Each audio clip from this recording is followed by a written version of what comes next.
Hello students, once again welcome back. So JEE's Maths by RGLs presents the matrices and determinant PYQs. Previous year questions of the JEE Advanced 2010. तो बच्चों आज हम लोग बात करने वाले हैं 2010 में जो one of the most important chapter था मैथमेटिक्स का मैट्रिसेस एंड डिटरमिनेंट, उसके ऊपर काफी अच्छे लेवल के क्वेश्चंस आए थे। तो उन क्वेश्चंस को हम लोग one by one detail solution के साथ बच्चों डिस्कस करने वाले हैं। आपने हमारे चैनल को सब्सक्राइब नहीं किया तो सब्सक्राइब कर ले तथा बेल आइकन पे क्लिक कर ले ताकि आपको अपडेट्स मिलती रहे, ताकि आप जेई की यदि प्रिपरेशन कर रहे हैं तो आपको किसी भी प्रकार की अपडेट आपसे मिस ना हो। चलते हैं बच्चों। तो जेई 2010 के अंदर जैसा कि आपको स्क्रीन पे दिखाई दे रहा है, ये कॉम्प्रहेंशन पूछा गया था और काफी अच्छे लेवल का क्वेश्चन था ये। टोटल यहाँ पर आप देख सकते हैं 9 मार्क्स का एक क्वेश्चन पूछा गया था जेई के अंदर 2010 के अंदर मैट्रिसेस से। और यहाँ पर थोड़ा सा अपन देखें तो शायद अपन मान सकते हैं कि पीएनसी का कंसेप्ट यहाँ पे मिक्स किया गया था। JEE advance point of view से हमेशा पीएनसी और मैट्रिसेस बहुत इंपॉर्टेंट होती है मिक्स करके। तो देखो बेटा, हमें क्या बोला गया है कि पी एक ऑड प्राइम नंबर है, TP with the following set of the 2x2 matrices. इस प्रकार की 2x2 की मैट्रिसेस होंगे जहां के जो एलिमेंट है वो है एबीसी, और एबीसी 0 से लेकर के p-1 तक है। कुछ बच्चे यहाँ पर ये कर सकते हैं, ऑब्जेक्टिव अप्रोच से किसी ऑड प्राइम नंबर p की वैल्यू ले सकते हैं। जैसे p की वैल्यू अपन ने ले ली 3 ले ली 5 ले ली 7 ले ली ऑड प्राइम नंबर, और वहां से अपन ऑप्शन को चेक करके आंसर निकाला जा सकता है। एक अप्रोच वो हो सकती है। यदि मैं सब्जेक्टिव सोल्यूशन की बात करूं तो पहले क्वेश्चन की तरफ यदि मैं चलूं तो पहले क्वेश्चन में क्या पूछा गया है कि ये जो मैट्रिसेस होंगी, ये टोटल मैट्रिसेस हमारे पास होंगी, कितनी होंगी? हर एक एलिमेंट जो है वो p-1 तरीकों से फिल किया जा सकता है। तो 3 एलिमेंट है ए बी सी, तो p-1 p-1 p-1। लेकिन इनमें से कौन सी देखनी है? या तो ए सिमेट्रिक हो या स्क्यू सिमेट्रिक हो या दोनों हो। And determinant of A divisible by P हो।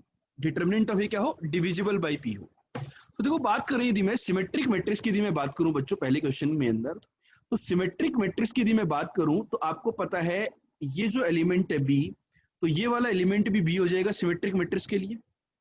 मैं बात कर रहा हूं सिमेट्रिक की, ठीक है। तो सिमेट्रिक मैट्रिक्स के केस में जो डिटर्मिनेंट ऑफ ए आएगा that will be a square minus b square. Matrix symmetric हो और क्या हो? Determinant of a is divisible by P. तो देखो, determinant of a is nothing but a plus b into a minus b. बच्चों ये किससे डिविजिबल होना चाहिए? Divisible by P. ये पी से डिविजिबल होना चाहिए बच्चों। अब ए और बी की जो पॉसिबल वैल्यूज हैं, जो आपको यहां पर नजर आ भी रही होंगी, ए और बी की पॉसिबल वैल्यूज, ये आपकी ए और बी की पॉसिबल वैल्यूज है, ठीक। अब बताओ, ये जो नंबर है ये पी से डिविजिबल कब होगा? एक केस तो तब हो गया जब ए का वैल्यू बी के इक्वल हो जाए बेटा, तो ये क्वांटिटी क्या हो जाएगी? 0 हो जाएगी। तो 0 हमेशा पी से डिविजिबल होगा या नहीं होगा? तो ऐसे कितने केसेस होंगे भाई? 0 हो जाए, 1 हो जाए, 2 हो जाए, p-1 हो जाए। कितने केसेस हो गए? p केसेस हो गए। तो p केसेस तो यहां से आ गए मेरे पास कि a इक्वल टू b हो जाए, तो मेरा a माइनस बी हो जाएगा वो 0 हो जाएगा, तो डिटर्मिनेंट ऑफ ए 0 हो जाएगा। This is divisible by p। Clear ये बात? दूसरा केस, a प्लस बी का वैल्यू p बन जाए ताकि ये p से डिविजिबल हो जाए, क्योंकि a और 2p तो बन नहीं सकता, मल्टीपल ऑफ p तो बन नहीं सकता। क्यों नहीं बन सकता? a और b की मैक्सिमम वैल्यू कितनी है बेटा? देखो p-1 है मैक्सिमम वैल्यू, तो दोनों का सम मैक्सिमम 2p-2 हो सकता है, तो p का मल्टीपल तो बनेगा नहीं। तो a प्लस b का वैल्यू क्या बन जाए? p बन जाए, ताकि p से p कैंसिल हो जाए, डिविजिबल हो जाए। तो इसकी पॉसिबिलिटी देखूं मैं, देखो बेटा इसकी पॉसिबिलिटी यदि मैं देखूं तो देखो यहाँ पर बहुत ही सिंपल सी बात है कि a जो है यदि वो 0 हो जाए तो p को क्या होना पड़ेगा? p, तो वो पॉसिबल नहीं है। तो a 1 हो जाए तो b की वैल्यू क्या हो जाए? p-1। a यदि 2 हो जाए तो b की वैल्यू क्या हो जाए बेटा? p-2। इस प्रकार से चलते रहेंगे तो a का वैल्यू यदि p-1 हो जाए तो b का वैल्यू क्या हो जाएगा बेटा? 1 हो जाए। तो बताओ यहां से कितनी पॉसिबिलिटीज टोटल आई? यहां से टोटल नंबर ऑफ पॉसिबिलिटीज जो आ रही है वो आ रही है p-1। तो p पॉसिबिलिटी यहां से और p-1 पॉसिबिलिटी यहां से, तो टोटल जो पॉसिबिलिटी आ गई वो कितनी आ गई? 2p-1। ये तो कब हुआ, जब मैट्रिक्स कैसी हो, सिमेट्रिक मैट्रिक्स हो और डिटर्मिनेंट ऑफ ए किससे डिविजिबल हो जाए, पी से डिविजिबल हो जाए। अब बात आती है कि क्या स्क्यू सिमेट्री के केस में भी ऐसा हो सकता है क्या, पहले क्वेश्चन में ही, क्या मैं स्क्यू सिमेट्री के केस में भी बात कर सकता हूं? तो बेटा देखो, स्क्यू सिमेट्री के केस में ये जो वैल्यू है, डायगोनल एलिमेंट जो होंगे वो कितने होंगे, 0 होंगे। होंगे क्या स्क्यू सिमेट्री के केस में? होंगे। तो 0, बी माइनस बी और ए 0, ये वाली मैट्रिक्स होगी आपकी। श्योर? तो बेटा डिटर्मिनेंट ऑफ ए कितना आएगा, बी स्क्वायर। तो क्या ये पी से डिविजिबल होगा? Not divisible by P. कभी भी ये पी से डिविजिबल नहीं होगा। ये बात समझ में आ रही है, क्यों नहीं होगा not divisible by P? Because P कैसा एक प्राइम नंबर है, तो और बी की वैल्यू 0 से p माइनस 1 तक है, तो यहां तक जैसे सपोज 7 ले लें, तो 0 से 6 तक कोई भी डालोगे तो उसका स्क्वायर पी से कभी भी डिविजिबल नहीं होगा। तो यहां से अपने पास बेटा 0 केसेस मिलेंगे, 0 केसेस। तो टोटल जो केसेस मिले वो कितने मिले, 2p माइनस 1। तो क्वेश्चन नंबर 1 का जो आंसर होगा बच्चा वो क्या हो जाएगा, डी आंसर हो जाएगा। क्लियर हो गया? आई होप सभी बच्चों क्लियर हो गया क्वेश्चन नंबर 1। ठीक, अब बच्चों हम लोग चलते हैं क्वेश्चन नंबर 2 की तरफ। क्वेश्चन नंबर 2 में क्या बोला गया है कि ये जो मैट्रिसेस है, number of A in TP such that the trace of a is not divisible by P.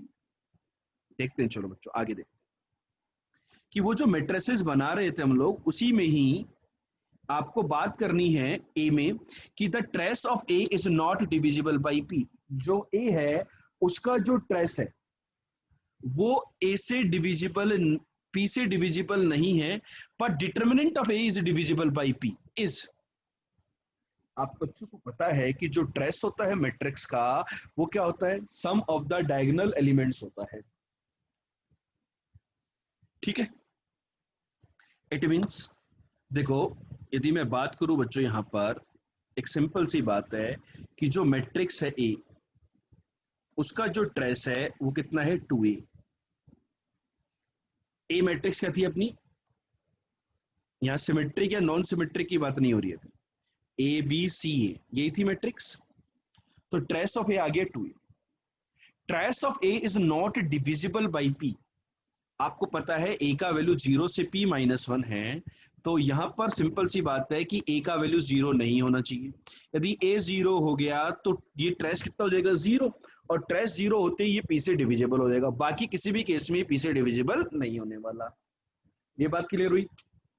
Now determinant of A, determinant of A की जो वैल्यू है इस केस में बच्चा वो कितनी है, A square minus B C.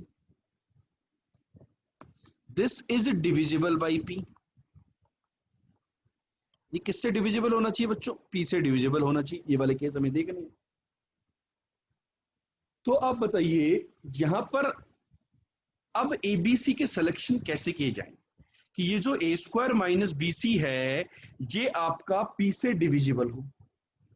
तो कितने तरीकों से हम एबीसी को सिलेक्ट कर सकते हैं, ये बड़ी समस्या है यहां पर।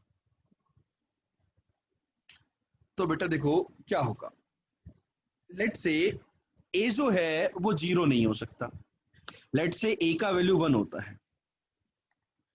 तो देखो डिटर्मिनेंट ऑफ ए जो होगा that will be 1 minus B c. अब इसको यदि आपको पी से डिविजिबल करना है तो क्या होगा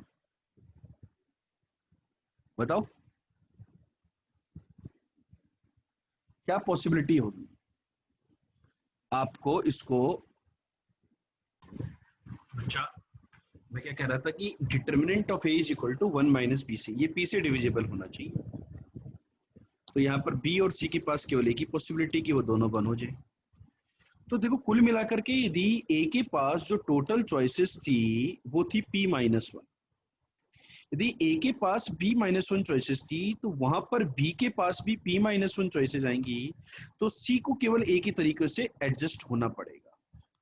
ऐसा कैसे, देखो इसको एक एग्जांपल से मैं समझाता हूँ। मैं कोई और एग्जांपल लेता हूँ, सपोज a इक्वल टू 4 ले लिया सपोज, और p की वैल्यू भी कुछ ले लेता हूं मैं, let's say p is equal to 5। तो देखो डिटर्मिनेंट ऑफ a जो बनेगा that is 16 minus B C, this should be divisible by 5। तो b की जो वैल्यू है, यदि मैं b को 1 लेता हूं तो देखो c की वैल्यू कितनी होगी, 1 होगी। तो a इक्वल टू 4 होने पर b के पास क्या क्या चॉइस है, सपोज देखो b इक्वल टू 1 पे c इक्वल टू 1 होगी। b इक्वल टू 2 होने पर बताइए c का वैल्यू कितना होगा, बताओ c का वैल्यू क्या हो कि इससे डिविजिबल हो जाए। तो c के पास केवल एक ही पॉसिबिलिटी, क्या, 3 हो गई। b का वैल्यू लेट से मैंने 3 ले लिया, तो c के पास क्या पॉसिबिलिटी बेटा, बताइए। c के पास केवल एक पॉसिबिलिटी विच इज 2। यदि मैंने b का वैल्यू 4 ले लिया सपोज, तो c की वैल्यू क्या पॉसिबिलिटी, 1, या और कुछ आएगी, नहीं 4 आ जाएगी, c इज 4, ताकि ये 0 बन जाए। तो देखो यहां पर a का वैल्यू यदि मैंने 4 लिया सपोज, जो भी पॉसिबिलिटी ले रहा हूं, तो जो भी वैल्यू है उस केस में यहां पर b के पास कितनी पॉसिबिलिटी है, जितने भी तरीकों से b डिस्ट्रीब्यूट हो रहा है, सिमिलरली c के पास तो केवल हर केस के अंदर एक ही पॉसिबिलिटी आ रही है ना। मींस a को यदि आपने टोटल p-1 तरीकों से लिया a को, तो b can be selected in the p-1 fix, but c will be fixed. b के अकॉर्डिंग c जो होगा वो फिक्स हो जाएगा, such that determinant of a square minus bc is divisible by p। तो बेटा यहां पर जो टोटल नंबर ऑफ केसेस जो आएंगे इस केस के, वो कितने आ जाएंगे अपने, p-1 into p-1 into 1, that is p-1 का whole square, such that trace of A is not divisible by P, but determinant of A is divisible by P। बस यहाँ ध्यान रखना कि शुरुआत में A के लिए p-1 केसेस क्यों आए थे, A के लिए p-1 केसेस लिए आए थे बिकॉज A 0 नहीं हो सकता था। तो आपका जो आंसर होगा वो होगा सी ऑप्शन। क्लियर है बच्चों, चलें आगे। फिर है बच्चों इसका क्वेश्चन नंबर 3 थर्ड पार्ट। इसमें क्या पूछा गया था कि ए में ऐसी कितनी मैट्रिसेस हैं such that determinant of a is not divisible by P, कि जो ए का जो डिटर्मिनेंट है वो डिविजिबल नहीं पी से। तो देखो बेटा अभी हमने प्रीवियस क्वेश्चन के अंदर ये कैलकुलेट किया कि कितने केसेस में डिविजिबल था। तो यहां पर यदि मैं टोटल नंबर ऑफ मैट्रिसेस निकालूं कि टोटल नंबर ऑफ मैट्रिसेस कितनी थी, यदि मैं उसकी बात करूं तो याद करो जो ए मैट्रिक्स थी उसके अंदर ए बी सी ए यही था। तो एक तो ए जाएगा, एक बी जाएगा, एक सी जाएगा, यहां जो आएगा वही यहां पर होगा, इसमें कोई फर्क पड़ेगा नहीं। और हर एलिमेंट के पास कितनी चॉइसेस हैं, पी चॉइसेस हैं, 0 से लेकर के p-1 तक, p इंटू पी, और लास्ट वाला तो वही हो जाएगा क्योंकि ये और ये क्या है, सेम है बेटा। तो अपने पास टोटल नंबर ऑफ जो मैट्रिसेस बनने वाली हैं गिवन एलिमेंट से वो कितनी होंगी बेटा, p3। ठीक, अब मैं निकाल लूं number of matrices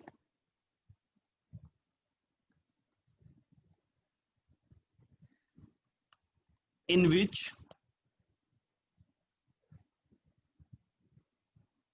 number of matrices such that determinant of A is divisible by P। ये इसमें से हटा दूंगा तो नॉन डिविजिबल बाई P आ जाएंगे। अभी हमने देखो प्रीवियस क्वेश्चन के अंदर ये कैलकुलेट किया था कि p-1 का होल स्क्वायर मैट्रिसेस आई थी, लेकिन उस केस में हमने एक केस नहीं लिया था क्योंकि a का वैल्यू 0 नहीं हो सकता था, तो वहां पर p-1 का स्क्वायर आया था, plus number of matrices in which a equal to 0। तो a इक्वल टू 0 के केस में भी क्या कोई ऐसी मैट्रिक्स होगी जिसमें डिटर्मिनेंट ऑफ a p से डिविजिबल हो, उसके बारे में हमें बात करनी होगी बेटा। तो a यदि 0 हो जाता है तो आपको पता है डिटर्मिनेंट ऑफ a का वैल्यू माइनस ऑफ bc हो जाएगा। अब क्या ये p से डिविजिबल होगा, तो इसकी वैल्यू क्या आएगी बच्चों बताइए जरा। यदि ये p से डिविजिबल होगा तो इसके कितने केसेस बनने वाले, इसके बारे में सोचिएगा, कितने केसेस यहां पर बनेंगे।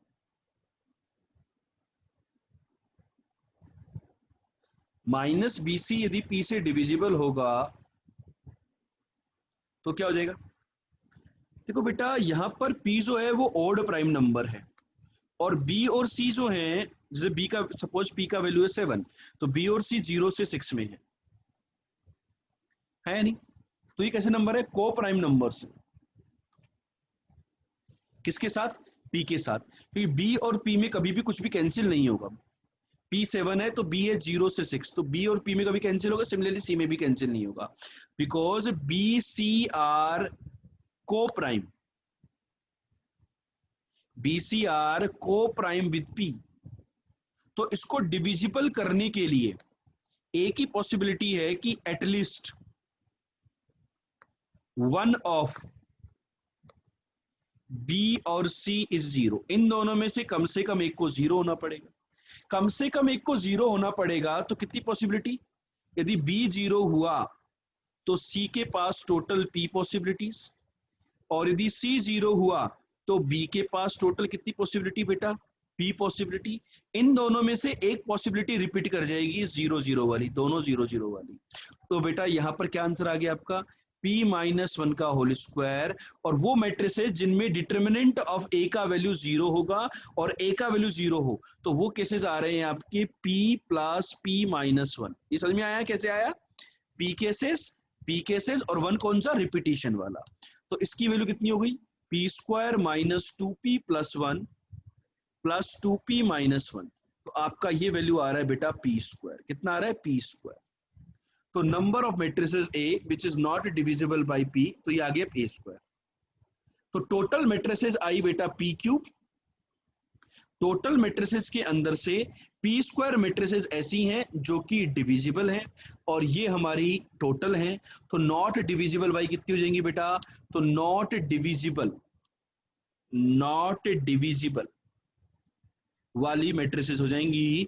टोटल में से इसको माइनस कर देंगे तो पी क्यूब में से पी स्क्वायर चला जाएगा, तो ये बच्चा आपका आंसर आ जाएगा, जो कि ऑप्शन डी में गिवन है। तो बच्चों ये कहानी हुई क्वेश्चन नंबर 3 की, जो कि जेई एडवांस या आईआईटी जेई 2010 के अंदर पूछा गया था।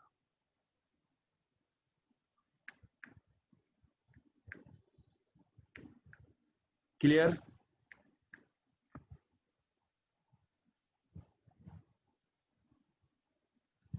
ओके, चले बच्चों आगे बढ़े। यस और नो? चले ना? ठीक है। तो ये कॉम्प्रिहेंशन हमारे पास पूछा गया था आईआईटी के अंदर। चलते हैं आगे बढ़ते हैं। नेक्स्ट है बच्चों क्वेश्चन नंबर 4। ये भी 2010 में ही आया था question. Number of all possible values of theta. Theta lie कर रहा है बेटा 0 से पाई के बीच में, for which this system of equation have a solution. ये जो सिस्टम ऑफ इक्वेशन के ऊपर अच्छा क्वेश्चन बना था वहां पर, कि सिस्टम ऑफ इक्वेशन में का कोई ना कोई सॉल्यूशन एग्जिस्ट करेगा। इसके लिए आपको बात करनी थी कि थीटा की ऐसी कितनी वैल्यूज पॉसिबल होंगी जिसके लिए इस सिस्टम ऑफ इक्वेशन का कम से कम एक सॉल्यूशन होगा। तो बच्चों बताइए कैसे आप लोग इस क्वेश्चन को सोल्व करेंगे?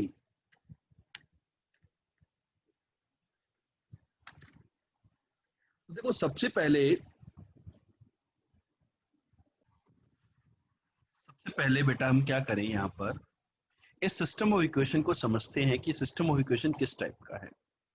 तो कुछ बच्चे इस एक्स वाई जेड की वजह से परेशान हैं।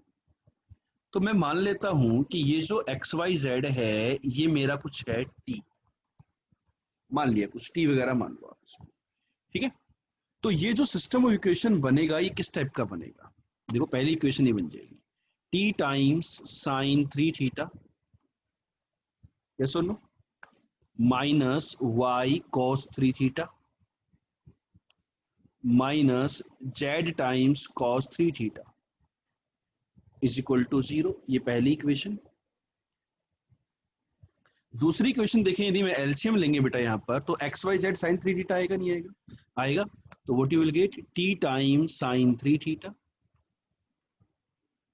यहाँ पर जेड 2z आ जाएगा, तो कितना हो जाएगा माइनस का, और वो माइनस का 2y, तो माइनस का 2y साइन 3 थीटा माइनस का 2z cos 3 theta. Is equal to 0, ये आपका आ गया बेटा सेकेंड रिलेशन। इसी प्रकार से तीसरा रिलेशन आ जाएगा t times sine 3 theta.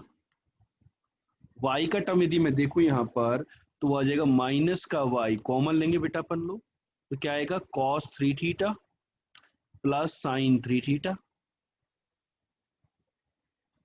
Minus 2z times cos 3 theta is equal to 0। This is your equation number 3। तो बच्चों ये टी वाई और जेड के अंदर आपको होमोजीनियस सिस्टम ऑफ इक्वेशन नजर आ रहा है या नहीं आ रहा? सब लोग मुझे बताइए, ये आपको होमोजीनियस सिस्टम ऑफ इक्वेशन नजर आ रहा है? लेकिन क्वेश्चन के अंदर एक टर्म ये दिया है y nought z nought, x nought y nought z nought, यदि इसका एक सॉल्यूशन है तो वाई नॉट जेड नॉट जो है वो जीरो नहीं है। मतलब y nought z nought zero नहीं है, मतलब क्या है? इस सिस्टम ऑफ इक्वेशन का नॉन ट्रिवियल सॉल्यूशन एग्जिस्ट करता है या नहीं? और होमोजीनियस का यदि नॉन ट्रिवियल सॉल्यूशन एग्जिस्ट करता है तो एक बहुत बड़ी बात हमारे दिमाग के अंदर आती है कि उसका जो डिटर्मिनेंट वैल्यू है वो जीरो होगा या नहीं होगा। So determinant is equal to zero, तो डी को जीरो करना है। डी को जीरो करते ही आपका काम बन जाएगा। तो डी क्या है बेटा? पहला कॉलम तो क्या बनेगा sine 3 theta, sine 3 theta, sine 3 theta, yes और नो? सेकेंड कॉलम क्या होगा बेटा? माइनस का कॉस 3 थीटा, माइनस का सेकेंड रिलेशन में 2 साइन 3 थीटा आएगा ना, 2 साइन 3 थीटा। थर्ड आएगा माइनस का cos 3 theta plus sine 3 theta,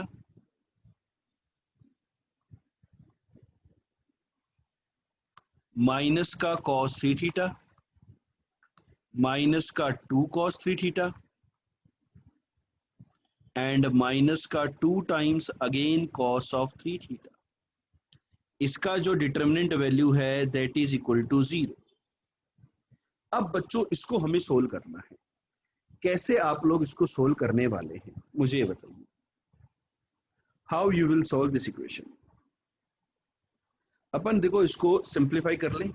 कैसे करेंगे? दो रो या दो कॉलम को जीरो बना सकते हैं। तो मैं इसको डायरेक्ट अपन लिख देता हूं कि इसको सोल्व करने पर क्या वैल्यू आती है। इसको सोल्व करने पर बच्चों आती है sine 3 theta into cos 3 theta. कैसे निकाल दिया आपने डायरेक्ट? अरे भाई सिंपल सी बात है, पहले कॉलम से साइन 3 थीटा बाहर आ रहा है और लास्ट कॉलम से कॉस 3 थीटा बाहर आ रहा है। तो पहले कॉलम में 1 1 1 बन जाएगा और दूसरे लास्ट वाले में क्या बन जाएगा 1 माइनस टू। उसको डायरेक्टली आप ओपन कर देना, ठीक है? तो प्रॉब्लम बहुत आसान हो जाएगी। तो वहां से अपन क्या करेंगे sine 3 theta minus cos 3 theta open करेंगे उसको, तो ये बनेगा दिस इज इक्वल टू 0। तो यहां से बेटा तीन केस आगे नहीं आगे। केस वन तो क्या आ गया साइन 3 थीटा इक्वल टू 0। इसका जनरल सॉल्यूशन भी हमें याद है, लेकिन मुझे थीटा 0 से पाई के अंदर निकालना है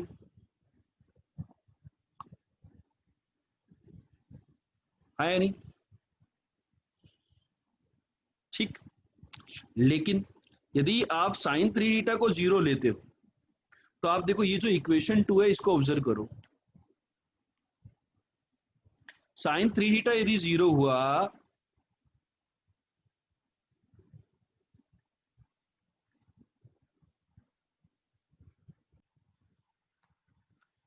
मैं बात कर रहा था कि साइन 3 थीटा की वैल्यू यदि 0 है तो यहां पर देखो साइन 3 थीटा 0 रखने पर जेड की वैल्यू 0 आ रही है। तो हमें क्वेश्चन तो दिया था जेड नॉट 0 नहीं होना चाहिए, तो ये वाला केस तो रिजेक्ट हो गया। ये बात क्लियर है सभी को? तो दूसरा केस कि cos 3 थीटा इक्वल टू 0 ले लूं और साइन 3 थीटा को नॉट इक्वल टू 0, ऑब्वियस सी बात है। तो यदि cos 3 थीटा 0 होगा तो पहली इक्वेशन से देखो, फर्स्ट इक्वेशन से t का वैल्यू 0 आ जाएगा। t 0 आ गया means x y into z equal to 0 आ गया। y और z तो 0 है नहीं तो x का वैल्यू 0 आ गया। अब आप x का वैल्यू 0 है और cos 3 थीटा का वैल्यू 0 है। x मतलब t 0 है और cos 3 थीटा 0 है। तो बच्चों बताइए क्या होगा। t0 x0 cos 3 थीटा भी 0, t0 cos 3 थीटा 0। तो सेकंड इक्वेशन से क्या आ गया, सेकंड इक्वेशन से देखो y की वैल्यू 0 आ गई, क्योंकि y इंटू साइन 3 थीटा 0 आएगा और साइन 3 थीटा तो 0 है नहीं। तो अगेन ये केस रिजेक्ट हो गया, y 0 नहीं हो सकता। ठीक है, तो only possibility left is this thing कि sine 3 theta minus cos 3 theta equal to 0। देखो एडवांस का क्वेश्चन है, यहाँ पर आपको थिंकिंग आपकी डेवलप होनी चाहिए। तो case 3 is what, sin 3 theta is equal to cos 3 theta, that means tan 3 theta equal to 1. So 3 theta is equal to n pi plus pi by 4. Yes or no? So theta की value आ जाएगी। तो पहली value यदि मैं n की value 0 डालूं तो theta की वैल्यू आ रही है बेटा पाई बाई 12, क्योंकि मुझे 0 से पाई के बीच में चाहिए सॉल्यूशन। n की वैल्यू यदि मैं 1 डालूं तो pi plus pi by 4, that is 5 pi by 4। उसको 3 से डिवाइड करोगे 5 पाई बाई 4 को, 5 पाई बाई 4 को यदि आप बच्चा लोग 3 से डिवाइड करेंगे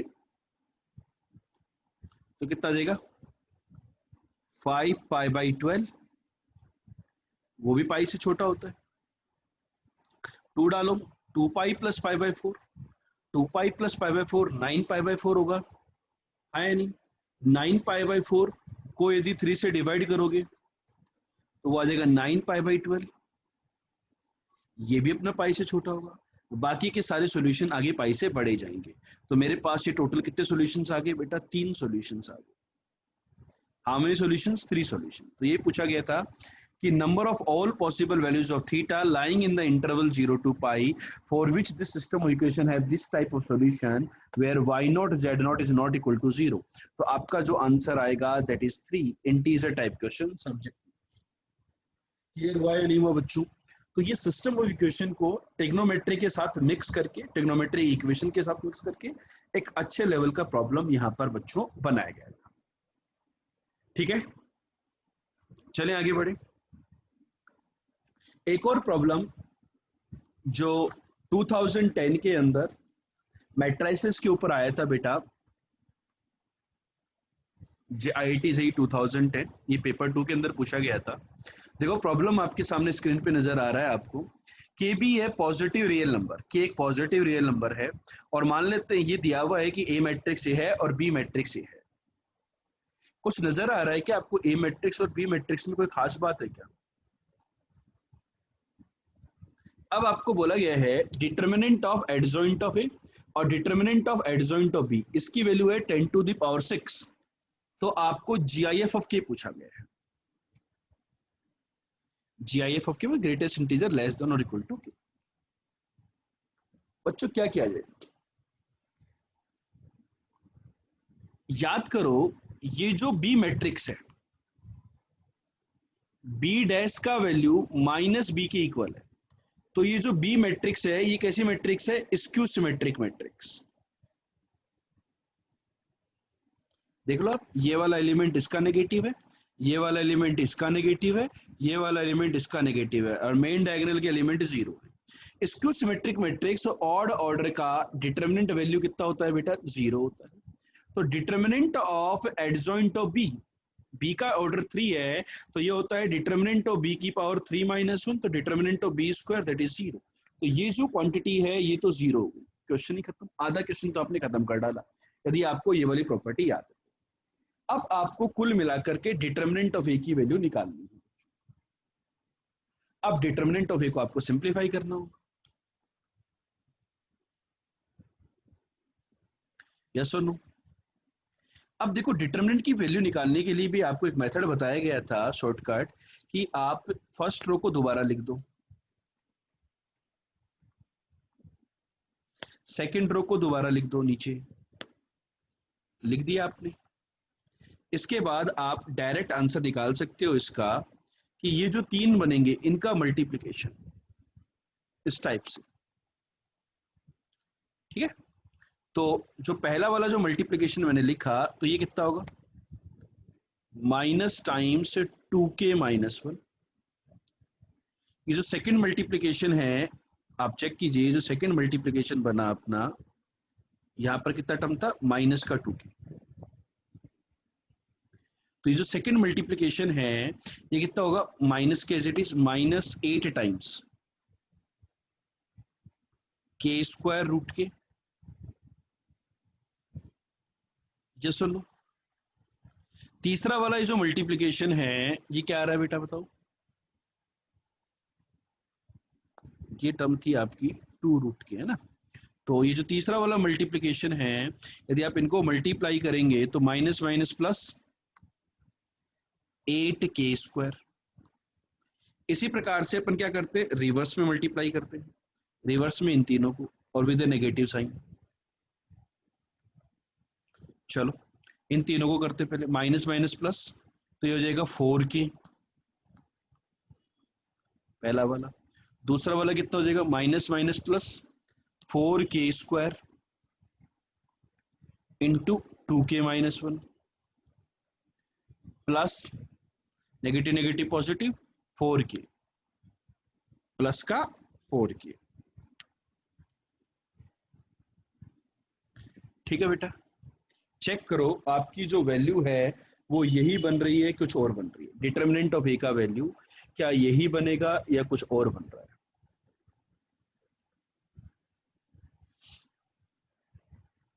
अच्छा, यहां पर भी 2√k था बेटा, तो यहाँ पर 2√k था, तो वो वाली क्वांटिटी जो थी सेकंड नंबर वाली, वो भी मेरी k² बन रही थी, माइनस का 8k²। ये इतना देखो, यहां से माइनस का 8k² प्लस का 8k², यहां से आ रहा है आपके पास 8k³।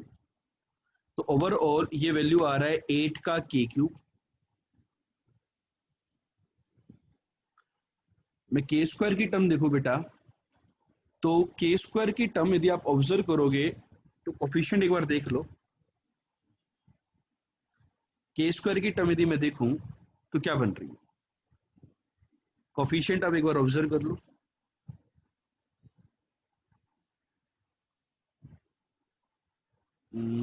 One more mistake, this was the plus, तो ये प्लस का आएगा, तो ये 16k² और माइनस का 4k², तो प्लस का 12k²। कांस्टेंट टर्म देखूं मैं तो माइनस का 4k और माइनस का 2k, तो 8 में के में से 2k गए तो 6k।